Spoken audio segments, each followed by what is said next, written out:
De retour dans le Max Sport en compagnie des invités du Sainte-Savine Basket, Éric Roulet, notamment le président, Ludovic Lotnet, le coach historique emblématique, je dirais même, Arnaud Monin, le directeur sportif, et Amandine Demelbindé, je crois. Voilà la nouvelle joueuse du SSB. Éric Roulet, vous allez entamer cette saison la semaine prochaine contre l'Union Hainaut, je crois, je l'ai dit tout à l'heure. Oui, David.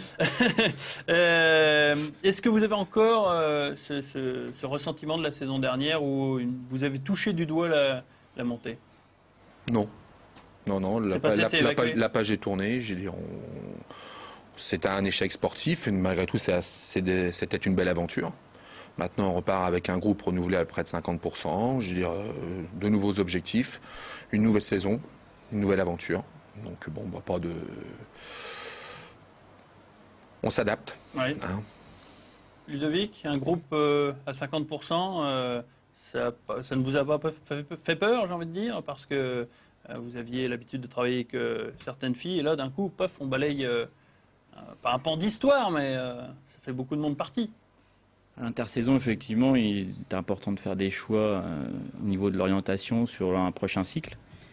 On a joué effectivement une construction en 2-3 étapes, on va dire en 3 ans, et en gardant des joueuses dans notre recrutement sur plusieurs saisons, pour essayer d'avoir une équipe qui essaye d'accéder à la NF1. On a échoué.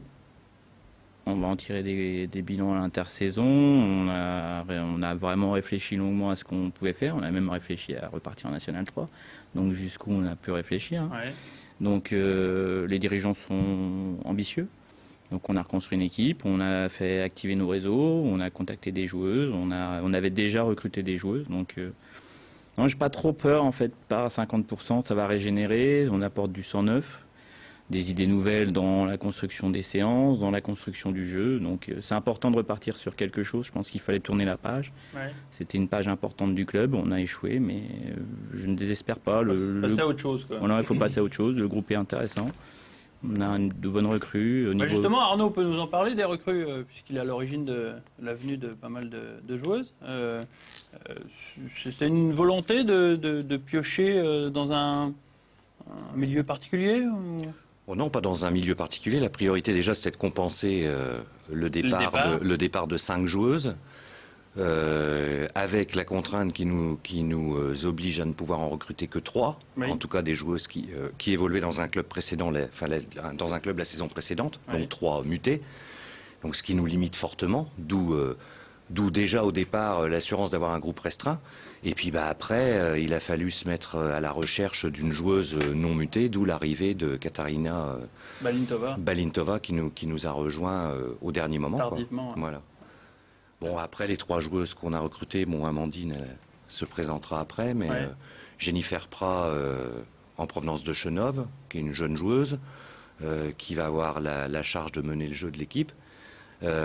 Amandine, et puis Mylène Kondoris, qu'on a découvert l'année dernière en play-off, puisqu'on l'a joué contre Versailles. Ouais, à l'intérieur. Voilà. Mais justement, on va la découvrir, Amandine, qui est internationale ivoirienne en plus.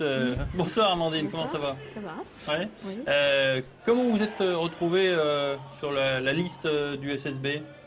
Je travaille avec un agent en fait, donc en contact avec mon agent, c'est lui qui m'a proposé ce club. Ouais. Vous aviez entendu parler du SSB avant? Oui, j'ai déjà joué contre le SSB plusieurs années, donc je connaissais un peu le club.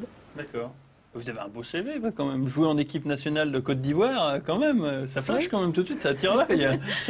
Je sais pas, c'est après, ça vient de mon papa, donc c'est vrai que voilà, j'avais envie de découvrir ça et j'ai eu la chance de le faire, donc tant mieux. Alors vous êtes dans l'équipe depuis le mois d'août environ. Les premières impressions, ouais. Ouais, j'ai fait la CAN l'année dernière et puis les Jeux africains, c'était une belle expérience. Ouais, je parlais de Sainte-Savine. Sainte-Savine, ben oui, après le groupe est restreint, mais c'est vrai que on va donner le meilleur et puis atteindre les objectifs enfin donner le meilleur de ce qu'on a et puis ouais. Voir jusqu'où on peut aller. Et le président, il fixe quels objectifs cette saison? Il est raisonnable, ce sera le maintien dans un premier temps. Ouais. On verra à la fin des matchs allés où on en sera par rapport aux autres équipes de la poule. Pour finir, ouais. Ludovic, la poule, très rapidement. Pas mal de clubs connus, vraisemblablement 4 à 5 équipes qui veulent se qualifier en play-off. et les 3 équipes espoirs qui seront peut-être plus performantes que la saison dernière. Une équipe peut-être en difficulté qui sera la réserve de la SIG, qui était une très bonne équipe l'année dernière, mais l'effectif de Ligue 2 a été très rajeuni. Donc ils ont été chercher des joueuses de la réserve. Nous, notre objectif sera effectivement de gagner 11 matchs le plus rapidement possible pour être plus ou moins sûr de se maintenir. Après, comme a dit le président, je pense qu'on fera un bilan à l'intersaison, savoir si on est loin d'une qualification en play-off ou pas. On est obligé de se quitter, c'est rapide. On vous souhaite bonne chance pour le match contre Hainaut de samedi. Donc c'est 20h, Gymnase Volbar. Donc le SSB joue son premier match de championnat de National 2. Bonne chance et puis je vous donne rendez-vous donc la semaine prochaine pour un reportage sur Canal 32. À très bientôt. Au revoir. Merci.